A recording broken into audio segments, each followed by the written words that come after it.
सैफ अली खानचा आज मुंबई पोलीस जबाब नोंदवण्याची शक्यता। डॉक्टरांच्या परवानगीनंतरच सैफला डिस्चार्ज मिळणार।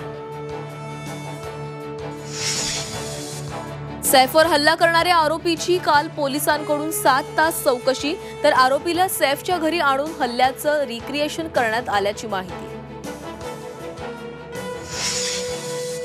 बदलापूर प्रकरणातील आरोपी अक्षय शिंदेचा एन्काउंटर फेक स्वसंरक्षणासाठी अक्षयनं गोळीबार केल्याचा दावा संशयास्पद असल्याचा अहवाल कोर्टात सादर। 5 पोलीस अधिकाऱ्यांच्या विरोधात फौजदारी खटला चालणार।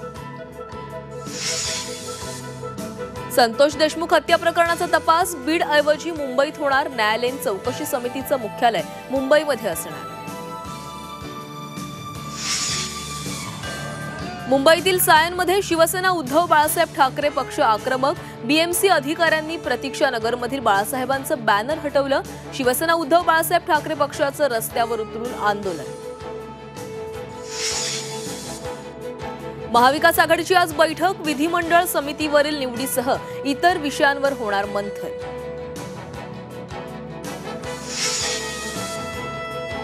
केंद्रीय गृहमंत्री अमित शाह 24 तारखेला महाराष्ट्र दौऱ्यावर।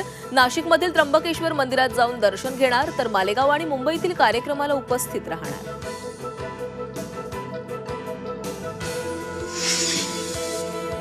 मुंबई पुणे एक्सप्रेसवेवर 3 दिवस ट्रॅफिक ब्लॉक। 22 ते 24 जानेवारी दरम्यान दुपारी 12 ते 3 पर्यंत ब्लॉक। पुलाचे गर्डर्स बसवण्यासाठी ट्रॅफिक ब्लॉक।